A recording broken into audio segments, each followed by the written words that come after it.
Alright, so what we're going to do here is I'm going to try to do this with one take.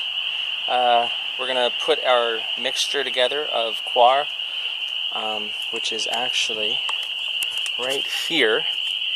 You can see that. It's basically a block. It ends up being coconut husks. And here's the directions here. When you mix it to 5 gallons of water, make a whole wheelbarrow full. So this makes an entire wheelbarrow.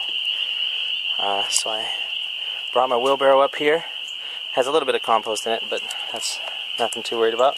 So I'm going to put my coir in the wheelbarrow with some water. And then I have a mixture of our homemade compost here. And then also some nice fresh earth from organic earth, I should say, because it's organic material. Everything we do is organic. With the compost, it's everything from our table scraps. And it's been fermenting for a long time.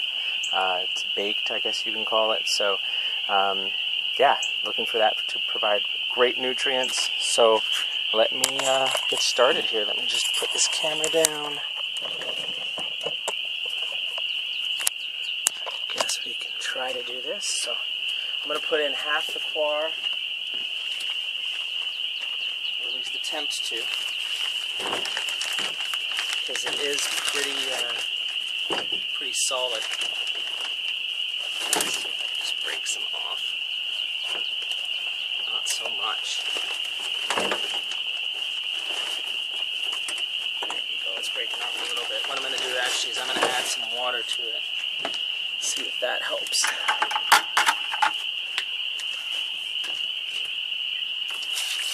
So in here I have 2.5 gallons. So I'm going to add about half of it. And then I'm going to just try to soak it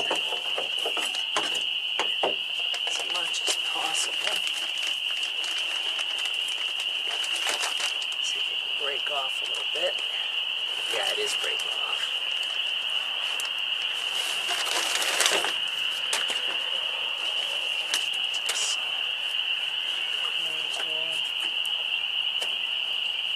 Yeah, if you get it a little bit wet, it tends to just rip off here. I can already see it expanding quite a bit. Let me get some scissors here and try to help it along the way.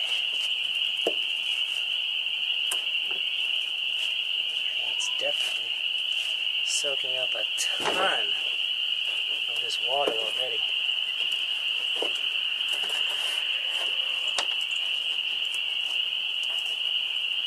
I'm going to get this broken up and then come right back to you guys.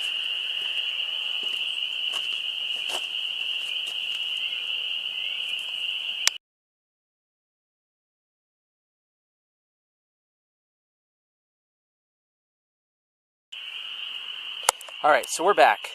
Sorry about that. It took a little longer than I thought. Actually ended up taking the reciprocating saw to break up that brick. But here's how much it made, which I still think is quite amazing. Half of it definitely filled up at least half the wheelbarrow. And to be honest, I can probably add a little bit more. But if you look, it falls apart. And the benefits to using coir is it's very, it has a lot of oxygen in it. So, you know, it's very porous. It's a lot better than peat moss. And it actually has nutritional value as opposed to peat moss. It doesn't really have much nutritional value. But anyways, so that's the coir. And then what I'm going to do is I'm going to add equal amounts of the compost and the extra dirt. And then I'm going to mix it all up, put it into a couple containers. That way I can take and move this inside because I'm running out of daylight. So I'm going to take it, put it into some containers, and then I'll join right back up to you with doing the seeds. So here we go.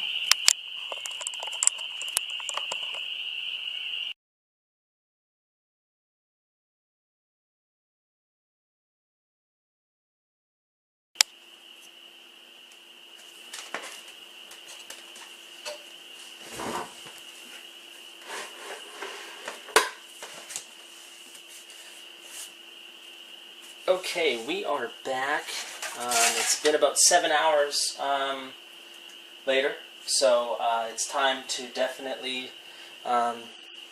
start getting the peppers and the tomatillos and the tomatoes in some dirt.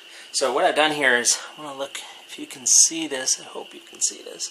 You can see the seed right there. If you tap it, oh, he wants to go down.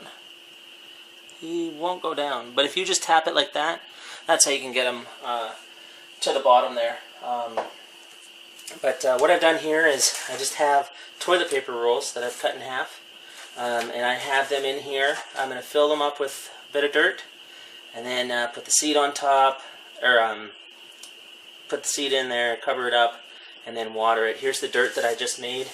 It has the coir with the compost and the organic soil. So that looks real healthy.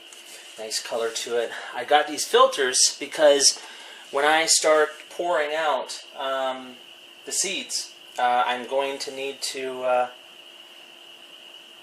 have them strained, and I don't have a strainer small enough for some of these seeds, so I saw online using a coffee filter is an easy way to work with your seeds. You want to try to handle them as least amount as possible because they are going to be delicate, so just be very careful with them.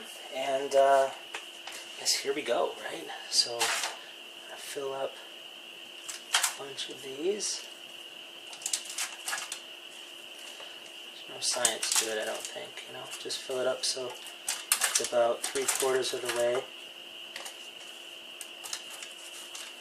Just push it down.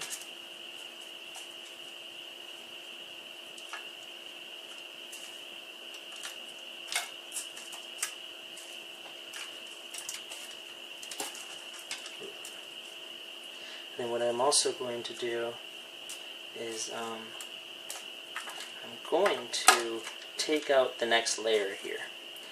The reason I'm going to do that is because I actually don't have enough toilet paper rolls to do all the seeds I need to do.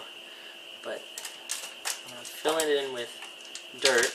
I'm going to use a little bit more dirt this way, but I can still sow seeds in between toilet paper rolls. So I guess I should be skipping that one.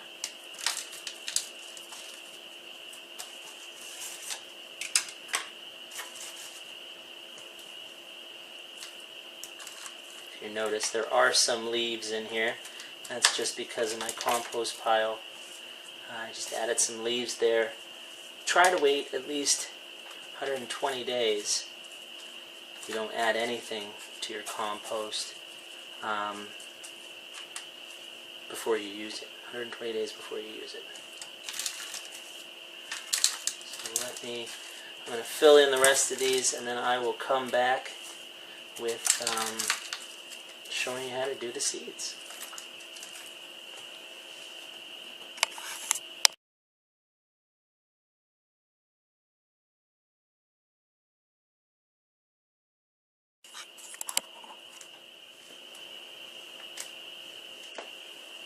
Okay, so I went ahead and filled it up, and so we have a nice healthy little bed here that hopefully is going to be sprouting a bunch of great seeds. So now what I'm going to do is I'm just going to pour ever so gently, because I don't want to lose my seeds. I'm going to pour my seeds into this filter over top of a bucket of water here. That way I don't lose any of them. It's working beautiful. How many little guys in there? Alright, so that worked out nicely. I don't know if you can see them. They're right in here. So it looks like I have about 10 of them. Spilled a little bit of water, but that's alright, I guess, right? What I did was I grabbed a chopstick, and I'm going to just poke holes in the middle of these things ever so deeply. You want to go about 3 times the width of the seed. I've seen 3, I've seen 4, There's all sorts of different, I guess, rules of thumb. You think there will only be one, right? Alright, so I'm going to just drop these, poke little holes in here, and then when it comes to this area, now you've got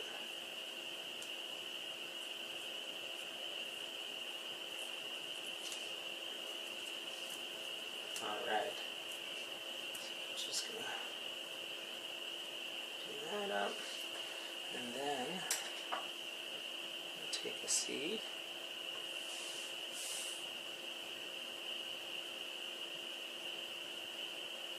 Drop it in there, cover it up, put a little bit of dirt on there. There we go.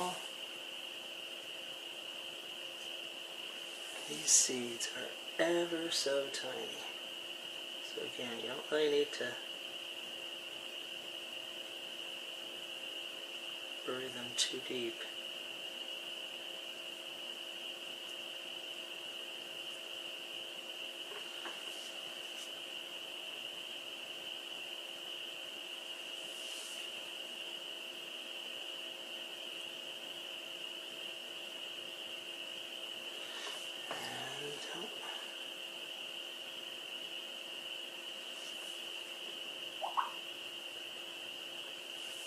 So I'm going to go ahead and I'm going to finish putting these little guys in there.